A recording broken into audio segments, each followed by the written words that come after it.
Looking to up your real estate investing game? Well, you're in the right place. Welcome to the Sub 2 Deals Show with your host, Sub 2 expert William Tingle. Hey, Sub-Tours. My name is William Tingle of Sub2Deals.com. I'd like to welcome you to this episode of the Sub2 Deals Show, where we talk about all things subject to. Now, occasionally we talk about some other investing topics, but it's always something to help you with your real estate investing business. Today is another episode in our Real Experts series, where we feature real experts in one or more aspects of real estate investing. They share their expertise on things that can be critical to your success as a real estate investor. My guest today really needs no introduction, but I'm going to do it anyway because that's how I roll. His name is John Burley. John's area of expertise is all things real estate related. Gosh, he's been in the business, I think maybe longer than I have, so I feel pretty old, but we'll let him tell you about all that later. John comes to us from Phoenix, Arizona, where he's been actively involved in real estate transactions for, gosh, should I say 35 or 40 years? Has it been that long? I don't know. Yes, it has. We're giving away some age here. But anyway, so, and of course, I've heard of John since I got started investing. So, I mean, he's taught people that taught me. But we're going to have him on today. We're pleased as we can be to do it. John, welcome to the Sub 2 Deal Show. Great to be here, William. Thank you so much. Been enjoying chatting and looking forward to your event in Louisiana coming up in September. Oh, absolutely. Hey, listen, I tried to give you an introduction, but man, you can probably do a better job of that than me. Tell us about yourself, John, how you got started. And gosh, I know we talked a little bit before we got rolling here that you've completed over 4,000 real estate transactions today. Tell us about that. It's been busy. So I started very young in the business. Like most people, started part-time back in the early 80s. Learned from people who taught the people who taught the people who are teaching today. So some really, really old names, some great people, God rest their souls, because most of them have passed. I was in financial planning. So I come from the world of Wall Street. And I think foundationally, William, what I do is I look at real estate differently than anybody I've ever met in the education side. To me, real estate has absolutely nothing to do with real estate. It never had anything to do with real estate, and it never will. In Wall Street, we get what we do. We do money. Somebody who sells stocks or bonds or futures or annuities, doesn't matter what it is, they understand that their product is money. And in real estate, people get really confused about that. They think this is about real estate, and it's not. It's about money. Real estate, if you have money and the ability to borrow, is phenomenally easy. And everybody's like, well, yeah, of course. The thing is, you need to hold on to that thought, and you need to look at your model and whether or not you've got a model that brings in the money. The reason we did so many transactions isn't because I come from a billionaire family, far from it. The reason is I obviously had to learn to acquire and control large amounts of assets. And to do that, you need large amounts of money. So taking my Wall Street training, I looked at real estate differently. On the private equity side, going way back into the 80s now, back then, everybody did commercial. There was no funds that did houses. None of that had happened yet. That happened 20 years later on a big way. So I was the first guy that went out in 1989. I formed a private equity company. We started doing our raises. In the beginning, it was mom and pop money. Then we moved to what the industry called country club money, and then we moved into institutional funds. So I still do country club money, which would be somebody who's giving you $1 million and up. And then institutionals, we've done a lot of work with the hedge funds and direct with Wall Street. Today, it's more with family offices. The idea is that we raise enough money to buy all the product that we want without having to be stuck in creative financing only, which is amazing. I mean, I've done, you and I know, I've done over 550 sub-2 deals, which is a lot of sub-2 deals. Right. We don't do flips or anything, because when I looked at the single family home, although you can flip it and use it short term, or sign the contract, et cetera, that's not what it was intended for. The main intention of that asset class was for a long-term hold, 10, 20, 30 years. So most of our properties we hold 20, 25 years. There's several literally that we put in installment contracts in the late 80s, early 90s that have been cashing out with literally they made 360 payments, William. I mean, talk about cash flow. I mean, every month for 30 years. So what we do is we first of all look at, let's get right to it. Real estate investors were taught to put the cart before the horse. The guys I learned from were no different than the next few generations. It was all the same. Hey kid, go out and find a really good deal, and you find a good deal, you get the money. Or go find a creative financing. It was always avoiding the problem, and the problem was money. real estate investors to do a lot of deals and to become really wealthy and build up a nice portfolio quickly, you need money. You can't get around it. Right. If you want to buy good quality properties in good quality areas that you want to hold forever, money is the secret. And so what we started to do is we really just focused on stop doing what everybody else did, which was to put the cart before the horses, and then look at real business models. So if you look at a real business model, 75 to 80% of businesses fail within 5 years.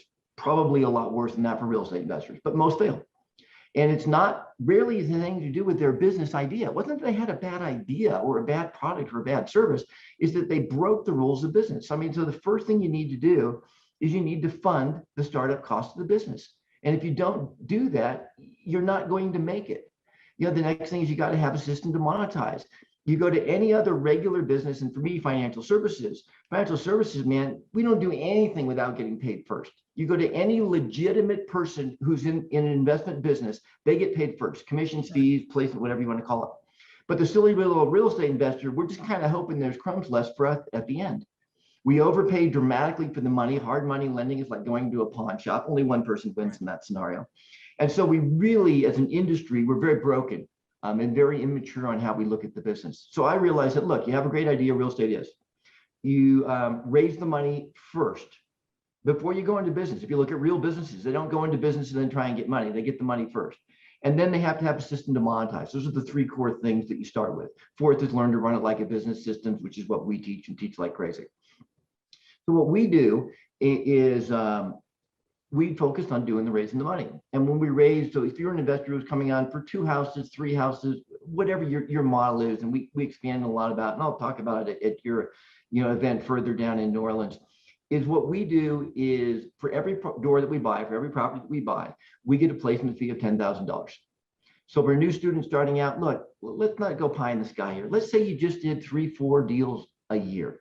That gets you $30,000, $40,000 starting out money in the early years. That gets you money to take care of bills, ease out of your current job into your own thing, with a very good methodical. Now, we have lots of students who, and I don't believe in get rich quick doesn't work, but we have lots of students documented that became what we call Century Club members, William, and that means they have 100 Burley model houses in portfolio.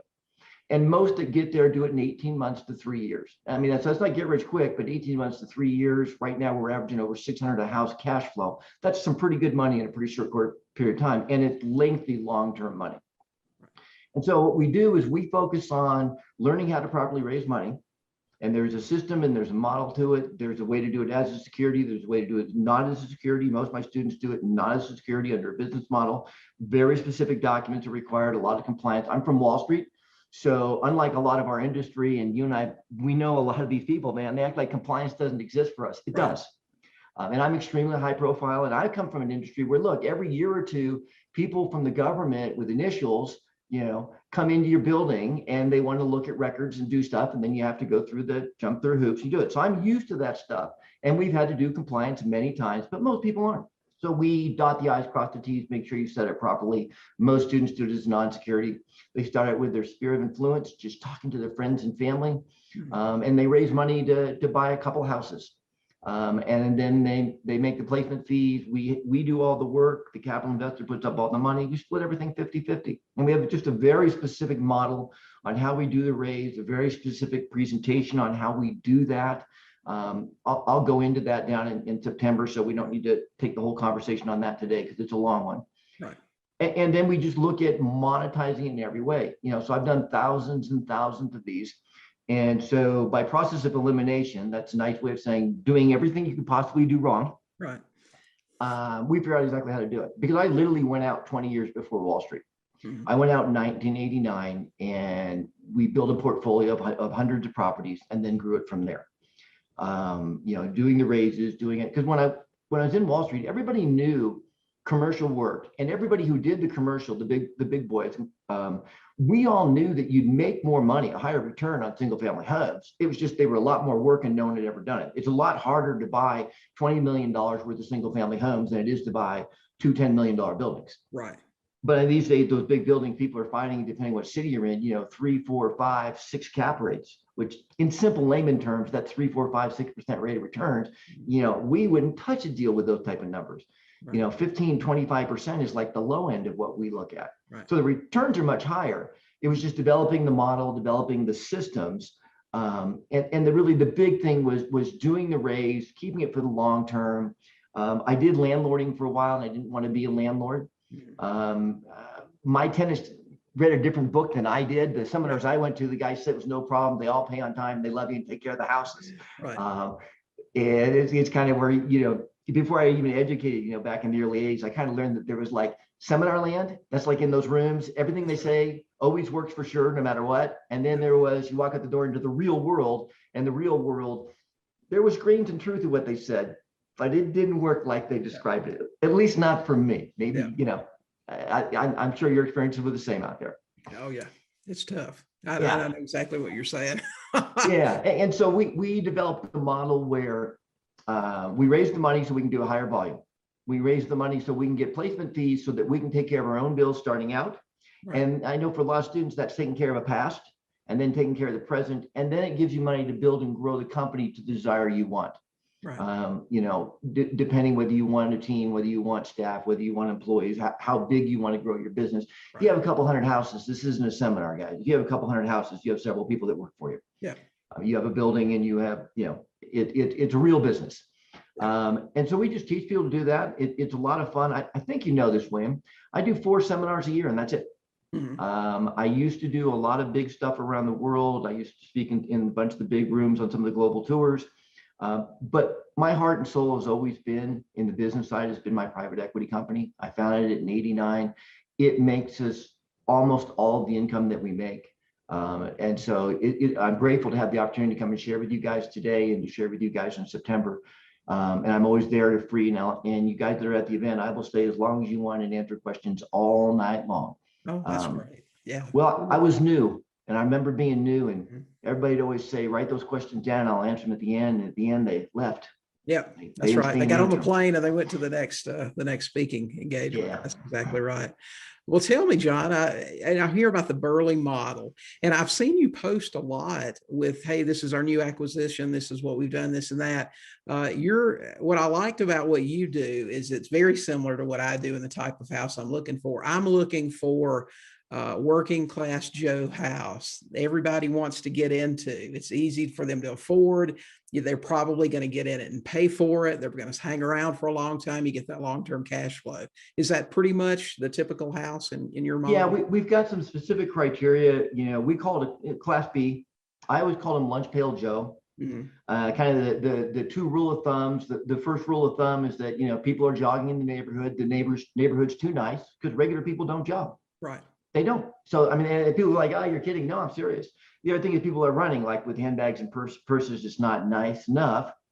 We're all going to have our own litmus test. I mean, for me, when we were starting the business, it's like, if my wife and my 2 young children didn't feel comfortable going in the house at 7 o'clock on a Tuesday night alone, well, I didn't want to be in that neighborhood because what good family is going to stay and pay? Yeah. So you want, I don't buy Class C. And I know these days seminar land came up and Wall Street came up with Class D, like Class C wasn't bad enough. Right. I don't do it ever because I've done it. I want good long-term properties. I kind of look at it as, I don't know that my wife and daughter would move into those houses, but my son and I could live in every one of our properties, no problem. Right. Because we're guys, needs are less than the girls. That's right. Yeah, that's like the example. I was in the restaurant industry for years and years, and I talk about one of my sayings about a deal is if there's a question, there is no question. That's what we used to say in the restaurant industry. If you're trying to decide whether to throw food out, you look at it and you go, if there's a question, there is no question, it goes. And I'm the same way about a deal. If there's a question about whether this is going to be a profitable deal or a good deal, I'm not interested in it. I have to know with absolute certainty that it's going to be. I think, you learn, and it's a trainable skill. You get trained to take the emotions out of the business. Right. Great successful business leaders are not emotional about the deals they do or how they do them. They may be very enthusiastic and very passionate about what they do, but that's different from getting emotional about deals. Absolutely. Their numbers, they work or they don't. We all determine our neighborhood. I just like working class. I mean, my normal resident, and we've had, over 1,200 cash out, meaning they moved in, they paid us for years, and they paid us off. Right. In America, and then we had over 1,000 internationally, and then obviously we have a whole bunch more that are just in the process of going down that line. A lot of the people who do the owner financing deals, they don't have very good conversion rate because that model is designed for people to fail. And I think that's a horrible thing to do to a fellow human being. We underwriting, we go through 6.5 residents to put one in. And so it's not just the first person who's got money, because I'm trying to select a family that has a high probability of succeeding and owning the home. I don't want to deal with renters. I want to deal with homeowners. We literally don't do straight rentals. If someone asks, you rent the house, we're like, oh, no, I'm sorry, we don't have any houses for rent. We've got homes for people to own. Did you want to own a home? It's a completely different psychology, a complete different relationship. So, we remove so much of the landlording side of it. On paper, we remove 100%. Real world, depending how you manage your business, 85 to low 90s, which is just a tremendous relief on resources, both financial and, more importantly, time. So we're just looking, that 3-4 bedroom house in a good solid neighborhood. Our normal resident, it's a mom and a dad. They're usually married. I mean, this doesn't mean they have to be, but this would be the normal. They both work, which reduces my risk. Here's my bet, William. My bet is that a mom and dad with children who love each other can make enough money to keep a roof over their head and food in their children's bellies. And in America, even in the 8 and 10, the big downturns, in America, I like that bet a lot. Mm-hmm. Class A, it's a totally different bet. Right. Class C, it's totally different. So I just like, regular people, regular houses. We don't buy junky stuff. If there's something that's got problems, it's fixed before the residents move in. So good, solid homes for good, solid people. Often there might be a minor fixture, but people don't mind doing work for their sweat equity. We were talking about Carlton sheets. That's one of the things you circled in the ads. That's right. The things that he circled in the ads, I put in my ads when I'm remarketing the houses, because that's what our deals. Right. So the idea is that the biggest thing is that the model is we're going to raise, if you have your own money, place your own money. But then after that, we're going to buy deals. And if you're a sub-twoer, man, keep doing your sub-twos. What we're going to do here is we're just kind of opening this to you that there's a much bigger world where you could do all kinds of deals that you can't do now. I mean, I talk to I never do a deal with a realtor. Well, depending where you live, you just got rid of 82 to 92% of all deals. And it's and I never do a deal that requires any money down. Okay, well now you've got, and I never do a loan. They took it down so much. And the reality in markets are high right now. As a business investor, I need to buy wholesale, but there's two things I can buy wholesale. I can buy wholesale price, or I can buy wholesale terms. And today, if you're getting new loans, the terms are wholesale. And if you can't sign for the loans yourself, that's not a big deal. You do our model, you learn to raise money, other people sign for the loans, you do all the work. And I mean, and I've worked with so many people, who have done, in my early days, 2 to 5 homes with me, and then later 5 and 10, and now with institutions, who do millions of dollars at a time. But it's just like, there's so many people out there who are earning so little, who don't understand anything about this. I mean, they've never been on a real estate podcast. They've never been to a RIA meeting. They're never going. Why? Because they're working 60 to 80 hours a week as a doctor, as a dentist, as a business owner, making lots of money. They're scared to death of losing money in the stock market.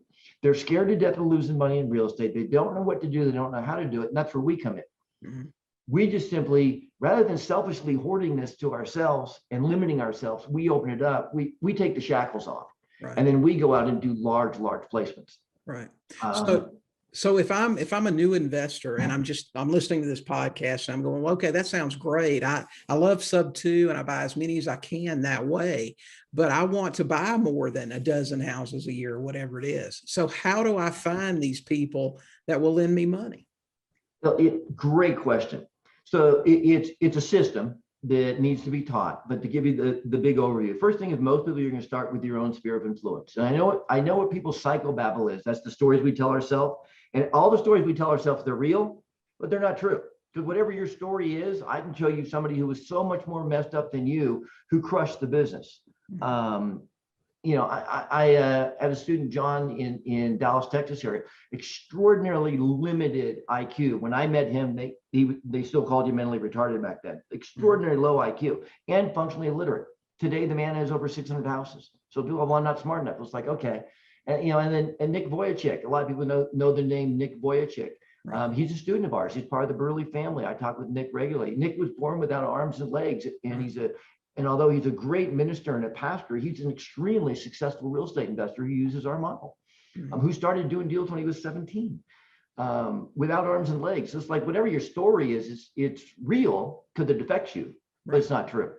So for most of us, we start within our sphere of influence. You learn a very specific talk. I'll tell you right now, if you're talking to people about real estate or the rate of return, you're already dead. If they wanted real estate, they'd already own it. See, they don't want real estate. They want the benefits that our real estate provides. Right. And they're not looking for a great rate of return. They're looking to take money that's currently deployed at a very low rate of return and move it to a solid rate of return. And what they're looking for, they're not us at all. So you got to forget everything about us. What they're looking for primarily is safety and then security. Right. That's the two key things they want. If you meet those needs, placement is extraordinarily easy. Then they're looking at the long term. They don't want to be in and out. And if you're doing short-term money, guys, come up with a better word than flipping. Most people are afraid to flip the eggs because they might break, and you want them to flip their lifetime saving. Wow. Talk about setting up all kinds of subconscious stuff for them that's all negative. They want to do it in the long term, and then they want a cash flow. See, they want the same things we want. They want a better retirement sooner. Right. And that's what we provide. And we have, literally hundreds of people over the years that we've dramatically impacted as my capital investor, that we've impacted and given them much earlier retirements, much sooner. Because we then take the house that's a yucky, nothing, single family home, and we turn it into a home that somebody lives in. So the first part of the model is we raise money. There's very specific talking points, and I'll do those down in New Orleans. And is it okay if I mention my website? Absolutely. It's just my name. It's johnburley.com. And we're actually July 23rd through 25th, guys. We're doing our summer camp. It's our lowest tuition event that we do a year. I only do 4 events for real. We do one very low tuition. I think it's $197. It's July 23rd to 25th. It's in Phoenix. It's really hot, and we're inside. And it's just go to johnburley.com and you can find out about that. And thank you, William. Yep. It is, first part is we raise the money. We do the talking points to raise the money. There's a structure and there's entities and documents that you've got to have. They've got to be just right. And then we put the people on the placement for the long term. And just, the thousands of transactions, and doing this for decades, we've worked out years ago all the bugs. All the things went wrong. And then, in markets like today, when it's expensive, people are like, oh, well, John, the prices are high, the prices are high, the prices are high. And it's like, well, really, are they? So first of all, the couple of men that I was really trained from, 2 of whom were billionaires, not famous people, not on TV, both long deceased. One was private equity, one was a builder and real estate investor guy. And they always said it's not the price, it's the return. And 99% of the successful people I know, they still run around saying it's the price, not the return. It never has been the price, William, and it never will be. It's the return. I mean, for example, house today that I can buy for $250,000. I can get with an investor, not me, an investor signing for the loan. I can get that loan, and I can have a PITI on that house that's just under $1,000. We'll call it $1,000. Heck, call it $1,200. And I can get $2,000 a month income for the house. I make $800 a month. That exact same house I could have bought in 1990 for $50,000 at 10% interest. Right. And so I would have had PITI of $550 and it rented for $5. Which is better, the $50,000 house or the $250,000 house? Well, that's a hard question. Yeah, the $250,000 makes more money. And that's right. What matters is the return. And so today, right now, so like in 2004 to 6 in Phoenix, not all markets in the country because markets are all different, but 4 to 6, my margin got squeezed. So my PITI and my income, they got squeezed to where the returns weren't there. I didn't have a cycle ball. I wasn't a psychic. I didn't have a crystal ball. I didn't get caught in the downturn because my model takes me out. So I do not do market timing, William, because it doesn't work. No one can. Right. You may get lucky sometimes, but no one can. Right. However, I allow the market to time me out. So again, I don't do market timing, but I let the market time me out. Because in 2004, what is happening in Phoenix, 5 in particular, is my rate of returns got squeezed out. And so there was no volume for placement. I could still do the deep off market sub twos, some deep off market cash buys, but as far as regular buying, it was gone. Today, we haven't been squeezed out because what's totally different is, so that house then was $150,000. But again, we were looking at $1,000 a month PITI because the interest rate was 7.5%, and we were looking at $1,200 a month rent. Pretty skin numbers. Right. Today, that at 250, the house makes more money because what I look at is the return, the rate of return, not the price. So today, what I've got is I've got interest rates down to here with money available for people who should be able to get it. Rich, wealthy, successful investors can borrow a lot of money and go way past the 4 loans. They just have to do non-conforming, put a little bit more down. And we're buying 30-year loans under 3.5% fixed rates. A little bit less if we go 15-year. And my rents have exploded to here. So I've got these big margins. The last house we did was $1,235 a month cash flow. Right. Wow, that's great. Yeah, and that one had like a $65,000 entry for the investor, capital investor. So what we look at is we look at the return, not the price. So again, a lot of what we do, guys, for a lot of people, it's just kind of like, it opens the mind and it takes the shackles off. So this game is not about, it is not about scrimping and scraping and fighting, trying to scratch away and buy a little ugly house here and a little ugly house there and a little ugly house here, and trying to finagle all the ways you can to get 9 people to give you the money to buy one house subject to. That's not the game, guys. It doesn't work. That always blows up. And you don't want to go to poor people for money because they want their money back way too soon. And so we just teach you, and then we teach how to upgrade your sphere of influence. We have very strategic plans that I was taught back in the 80s and in the 90s to strategically raise my sphere of influence on a business side, to just kind of to give you a long model. Because what I wanted is, I didn't get in real estate investing for the money. I got it for the freedom. And to me, freedom was passive cash flow, long term. I set it for 30 years. The installment contracts we originally used were 30 years. Dodd-Frank made that a burdensome challenge to be in compliance. Because about 35% of our residents can't qualify for financing under Dodd-Frank, which was the intention of Dodd-Frank.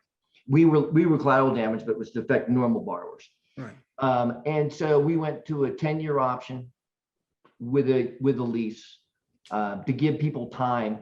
Because the 1, 2, 3 year leases don't work on regular single family homes. You set them up to fail. You stole their money. You're not a good guy because they're not going to be able to convert it. This is not a Class A house where they need to juggle something or they're waiting for an escrow to close and then they can buy their next house. These are regular people. They need time. And so we give them the time to convert. The Sub 2 Deals Show with your host, Sub 2 expert William Tingle. We'll be right back. Have you ever had a seller give you a house? It's a pretty awesome experience. If a seller wanted to give you a house today, would you know what needed to be done to make the deal happen? Would you like to learn how? The Ultimate Sub 2 Guidebook will show you exactly what you need to get those deeds and sell those houses with seller financing. Join the thousands of other investors across the country who learned how to get the deed with the Ultimate Sub 2 Guidebook. Get the Ultimate Sub 2 Guidebook today at sub2deals.com. Back to the show, the Sub 2 Deals Show with your host, Sub 2 expert William Tingle. So what kind of marketing do you do to generate the leads to buy these houses? I know you're an extremely high volume house buyer. If you don't mind sharing, on a typical month, how many deals do you guys? I love the marketing side of this business. Like you and I were kind of talking about, if for a different context, we were talking about, on the education side, there's so many guys right now, they're just unbelievable at marketing. Not necessarily unbelievable at the subject they teach, but unbelievable at marketing. So we can learn from them. Just keep everything ethical. So we do a lot of the traditional stuff. The one thing we do, though, that's different than probably a lot of your listeners, William, we still buy properties off the MLS service regular all the time, because there are a lot of good deals on MLS if you're willing to have somebody put a real buyer come up with real money and buy them. So we have that resource still available to us, and we still get a lot of great deals directly off MLS. We then, have some deep wholesaler relationships, and guys, you should know this. The real wholesalers, the guys and gals who've been in the business for decades, they don't have a website. They don't send out email blasts to the public, and they don't do any of that crud. They have a half dozen guys like you or me that they know what we want. When they find them, they call us because they know we always have the money and we buy them when we say we're going to buy them. So those lists are usually pretty bad. We do the Facebook stuff, and the Facebook is reasonably good. And what we're doing on the Facebook is not paying for ads. We're doing the community stuff, Right. mainly on the remarketing side, all the little groups and the, the garage sale groups and the shopping groups and the community groups. You have to do, multiple accounts to do that, but that works out well. We also do Craigslist for buying. We also do Craigslist to find a lot of tired landlords. So we reach out to a lot of guys who are renting and seeing if they would sell it to us on a lease option, and then convert that from a lease option into a contract, because I don't buy on lease options. I don't buy. So you actually do some sandwich lease stuff? No, I don't buy without a deed, William. Okay. I've done it too many times and done it too long. If I don't own the deed, I don't buy the house ever, period. Because too many things go wrong in the real world. Do I have a legal enforceable contract with a sandwich lease or a lease option on purpose? Absolutely. However, it cannot be enforced in a timely manner, and it cannot be enforced in a non-costly manner. Okay. So I only buy with a deed. Period. Okay. So I thought I heard you say that you look for tired landlords who will sell to you on a lease and option. Well, I talked to him on the phone about a lease option. When I get out from the lease option, we then convert the thought of lease option to a purchase. I got you. Okay. For them, it's much better to sell on a purchase than a lease option. Right. Then I'm obligated. And I got where you got that. And then the other thing we do, and we've had amazing success with this. In fact, we were out doing it a couple of weeks ago. A group of us. We go out and knock on doors. The easiest time to buy a house is when you're moving a house. So we'll do a flyer. One side is our home for sale. On owner financing, the other side is we buy houses, and we'll literally go through the neighborhood. Do you know anybody who wants to buy a home? And they're like, okay, and it disarms them. It's like, hey, you can choose your neighbors. It's just disarming. We're not selling anything. What are you selling? Not selling anything. We've got a home down the street. Do you know anybody who'd like to own a home? And then on the other side, we buy houses. And we just out doing it a couple weeks ago, and we got one for that. So we do door knockers. We do door hangers. We also do so everybody knows what bandit signs are. I'm pretty sure I'm the guy who invented them. I in 1991, I started putting up the first bandit signs. I found corrugated plastic in a sign shop, and I was like, the angels were singing, because I didn't remember ever seeing it. And it's like, can you do this any size? The guy's like, yeah, why? It's like, shh. Can you do any color? Yeah, why? Shh. And it in my mind went, oh my God, because we were using construction paper. Right. And the big rolling paper from grade school that the teacher would, to make our signs. And so we do that. The other thing I've done well, and again, we're long-term on this, is we've got zip codes that for years and years and years and years and years and years, every 4 to 6 weeks, they get a postcard. One side is I buy houses with FHA and VA houses up to 10 KDU, even if you have no equity. And the other side is own your own home. And I got and these go out to certain neighborhoods, or you just on those we do those ones just go out carrier route sort to neighborhoods that we farm. And those, this is, and I can't help this for you guys that are brand new to this. This just takes time. Right. I can't tell you the number of times, William, where I or my rep, because we have reps that buy as well, because obviously I'm not there working all the time, is, we have ladies who literally will take out 15 or 20 of my marketing pieces. I've been her backup plan for 5 years, and I never met her. Right. Because most of those people call one person. They're really competitive. If they're competitive, I'm never going to get it, because too many amateur investors who went to a seminar are going to come in and pay way more than they should. So, I don't get any of those. These are non-competitive. And there's amazing. So I tell people, look, if you got money for a 5,000 piece mailer, don't do a 5,000 piece mailer. Do a 600 piece mailer and do it 8 times, because your good results start happening the 5th, 6th, 7th drop. It's just, and you just have to wait 6 months for those. In the meantime, you're gonna buy on MLS. You're gonna start to network. And what you want to focus on, it is not the price, it is the return. And the whole flipping model is amazing. However, you're in the wrong part of the cycle in most areas to be flipping. You're in a very dangerous cycle. And most flippers and the quick cash people, the models that they've been taught and they're using, are failing in an up market. Right. If your model fails in an up market, you're in huge trouble. This is the markets where anybody's supposed to be able to make money doing whatever. Right. Yet those people are failing because no one teaching it, well, virtually no one teaching it, knows how to work in a high price market with low volume of availability, because they don't know. They thought they knew everything until the market shifted. And they probably knew a lot about a little market that happened once, Unfortunately, for some of them, that was a fairy tale market. And, and they just don't understand that the market shifted. We can keep buying in this market as long as the spread is there, as long as the return is there. So, right. Do I think a lot of markets are the prices too high? Yes, absolutely. However, do I think the interest rates are way too low? Yes, absolutely. And so if I've got the return, I continue to buy because those returns are going to hold and do, well, what if rents drop and boom, boom, boom. It's like, guys, I owned one of the largest portfolios of single family homes in America in 2006 when everything hit the fan. And at 8, 9, and 10, we were smiling and gobbling back up and buying more. Right. So are 91% of our residents did nothing but just stay and pay. 91%? Stayed and paid because it was their own home. Right. And you got to remember too, in that era, William, most of my residents were 40 FICO points away from getting a $500,000 loan. Right. And I put them into a $200,000 home that they could afford. They didn't get the home they wanted. They got the home they could afford. Because part of my model is you got to do it my way. Right. It was just you don't get to pick out the $500,000 house you can't pay for if anything goes wrong, because something always will.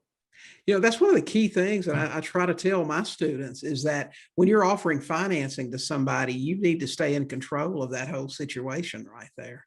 You buy with the deed, and when you sell, you retain the deed. You always hold the deed. If you don't hold the deed, you're a fool. Or we're trained by a fool. I agree with that totally. You use a lot of just really the grassroots marketing stuff that we hear from the Nurus. That doesn't work anymore, man. You got to text 5,000 people a day and all of this other stuff. Well, I hope they keep preaching that, and I hope they keep telling us. I always like it when people who don't have money want to tell people who have money what works. Yeah. In fact, wow, we just described a teenager, didn't we? Isn't that the truth? Yeah, that's for sure. No, there's the grassroots marketing actually, I think, works better today than it did 25 years ago because fewer people do it. There's less resistance to it. And I mean, we were out knocking doors with masks on in COVID, guys. Yeah. My state's not as strict as a lot of states. Right. Wasn't, and COVID's COVID, it's real, and whatever you think of it, you think of it. But we, and that grassroots, that touching, because you got to think about our client. We want to buy a regular house in a regular neighborhood. Most regular people in regular neighborhoods have regular jobs, and at regular jobs, you can't get on a computer and you can't surf the internet on your phone while you're at work. Right. If you do, you get fired. When they come home, there's 1 or 2 computers. Who's on the computer? The kids. Yep. They're not us. These people are not on the computer. They are not searching Craigslist. They are not looking for real estate deals.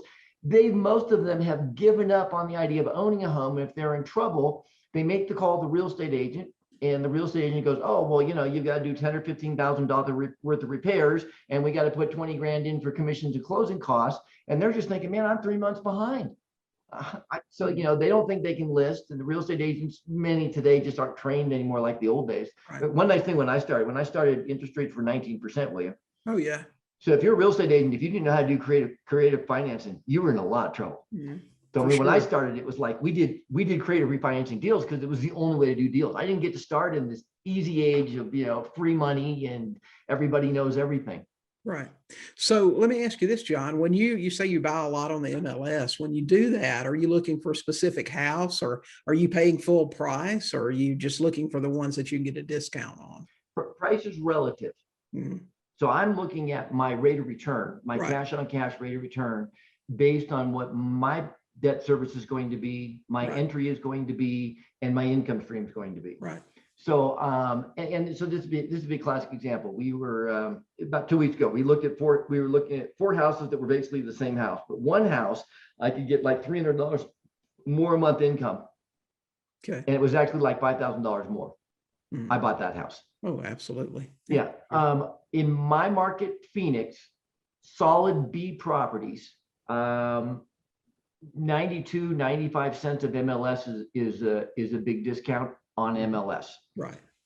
So most of the stuff we're buying on MLS, we're buying because it's a very good cash flow play at the current price. And that's because we can come in and get the very good long-term interest rates. And where we get the good loans, people always ask it, the exact same place you will, a local community bank. Right. They're going to be a non-conforming loan. Most areas of the country, they're going to be 20, 25% down. The difference between conforming and non-conforming is non-conforming does not have a government insurance policy, does not have a government guarantee like a VA loan. Right. Therefore, they're rarely sold. The banks hold them in the portfolios. It's like the loans that the banks made 25 years ago to your mom and dad, where they took a loan out at the local bank and they made the payments to the local bank. Right. And so they don't have any restriction on the number of loans because they don't have, there's no conforming they have to apply to. Right. So, we have many investors, if they want 20, 30, 40 loans and they have the money and the resources, the bank is like, yeah, we know you guys, your numbers work, we'll loan. Right. There is now, for some of you guys that are in the smaller areas in the South and the Midwest, there are a lot of those banks that will do 5, 10, 15% down. It's a committee, it's a decision, and you build some business with them, they'll give you a little better rate on the downs. Right. And so we're able to just knock in the really low income streams. We look at that long term, even if the markets go down, which eventually they will, just nobody knows when or how much, is rent mainly with existing residents who are owning. Most stay and pay. So most of our residents were just like most regular people, not people who overpaid in the boom. Right. So most people who bought their house in 99 or 2000 didn't do anything in 2010, but stay home and grumble and make their payments. Right. Yeah. Well, that was all of our residents. Mhm. Most just stay and pay. And yeah, there'd be some that you have to knock it down, but with a lot of our houses, you could literally cut the rent in half and we could still cover the debt service. Yeah. Okay. So it's a long-term model. We took care of the short-term cash needs with the fee, $10,000 per property upfront on every property. We was just talking with Trisha Rockwood. Trisha's from Michigan and Phoenix. She was from Phoenix the last couple of years, but from Michigan.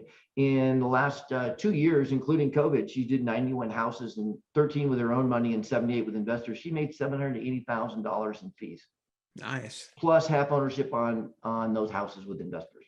Right. Those fees are game changing. Mhm. And we'll be teaching it at our event July 23rd, 25th in Phoenix. We'll be teaching that down in Louisiana, and I will be there the whole time, and I will be answering questions like crazy for your students. For those that want to know how to solve the money problem for real, because that's the thing with real estate. It's not going to go away, guys. Mhm. You scrape the money together to do a deal now, it doesn't go away. If you're paying 8, 10% to a hard money lender, that's loan sharking. You need to learn a better model. Yeah. And we don't pay anything for the money. I'm from Wall Street. You pay me to take the money and place it. I get paid to place. I don't pay for the money. And then we split 50-50 after expenses. And the expenses are down to the penny, and we do all the management internally, and there's no padding of the bills like normal property management, all that stuff. Right. But just so some of the differences, that we're going to, kind of a little recap. First of all, real estate has nothing to do with real estate. It's all about money, always have been, always will be. The single family home asset class, the single family home is an asset class. This was designed for long-term, 20, 30 years, not short-term. You can use it short-term, but it's not what it was designed to do. It's not what it thrives at. And the money problem never goes away. So fix it. Stop pretending that the problem isn't you don't have money. Change it to how do I learn to get the money at a rate that makes sense. And for those of us that do fixed rate money, think 2, 3, 4% is what we pay for money for real, long term. And that's just not me. That's the students that we have all over. One thing that's interesting about our model, William, you know how little I teach. I love to teach. It's just when I look at how much time I have, I want to spend a lot of time doing the things that I love to do with the people I love. Right. And then when I do work, I've got a thriving, fund. And so we mainly do the private equity companies. That's why I only teach 4 times a year now, and a couple guest things from here or there, just because I feel like it. Is the money stuff never goes away. That's what's got to be fixed. Right. As little as we teach, we factually documented have more Century Club members, that's people with 100 properties in portfolio, than any man or woman who's ever taught real estate investing in history. That's great. There's lots of people who teach great real estate. What they don't teach is how to handle the money so you can keep your portfolio. And for you guys that do short-term deals, which isn't a lot of them because your people are looking more long-term, but those of you that do short-term deals, man, how'd you like to have all those houses back today? Man, when I talk to flippers, like all those houses you flipped in 2010 and 15, boy, how'd you like to have all of them back today? Because we keep all the ones that we want. And that's what I'd like your guys to be able to do, just buy a lot more. Yeah, that's true. Tell everybody again, John, about your event and your website and how they can find out more about it. Yeah, so we have a summer camp that we do. It's July 23rd through 25th. It's 3 days. You go to John Burley, JohnBurley.com. You can call the office 623-561-8246. It's very, very hard hitting. It's taught by me and me alone, with one exception. I bring an attorney in who goes over how to actually do assets properly, and he has nothing to sell. We do a field trip to my office. We take you to a bricks and mortar real estate investment company so you can see what one looks like. The number one question student asks me is, why doesn't other people do that? Great question. I won't answer it. And we really teach you how we do deals. And so we're going to focus huge on, this is how we raise money. This is how we buy the properties. And this is how we fill the properties with the right residents, would be the main three junctures that we focus on. It's 3 days. It's really, really full as far as content. We also have traditionally, we have a lot of high-end graduates. So there'll be several Burley Century Club members there in the room, and a lot of people who are on their way that are at that 10, 20, 30, 50 houses. So if you want to meet with a lot of people doing it, it's very unique. We have very few non-doers, broke people at our seminars because we've never marketed to them. I never got seminar land. They spend all their marketing on people with no money. It's like, why don't you get rich people? And they're like, well, rich people don't buy as well. It's like, sell them something better. Yeah. So, it's just a very successful room, and a lot of people there with a lot of money, and it's a very low entry. It's $197. Mm-hmm. So other events we do are quite a bit more, but this is the one we do for local people and for graduates and for new people around the country, that they can come for a very, very low entry and get to experience who we are and what we do and hang out with us. So it's, johnburley.com. Click on the link for summer camp to tell you all about it. Look forward to seeing you there. Yeah, it sounds like a great event for sure. Okay. Well, John, thanks so much for being here today. Listen, we're really looking forward to having you teach our students in New Orleans on September 9th, 10th of this year. So thanks so much. Going to be awesome. Thank you very much, William. God bless. Well, Sub-Tours, that is it for this episode of the Sub-2 Deal Show podcast. You can find the show notes for this episode along with a complete transcript at sub2podcast.com. If you haven't yet, we would love for you to join our free Facebook group at sub2forum.com. You can also find lots more resources to help you with your real estate investing business at sub2deals.com. So until next time, keep learning, keep talking to sellers, and you will buy some houses. Thanks so much for listening to this episode of the Sub-2 Deal Show with William Tingle. If you enjoyed today's episode, please leave a review and subscribe. And for more great content and to stay up to date, visit sub2deals.com and on Facebook at Sub2 Deals. We'll catch you next time.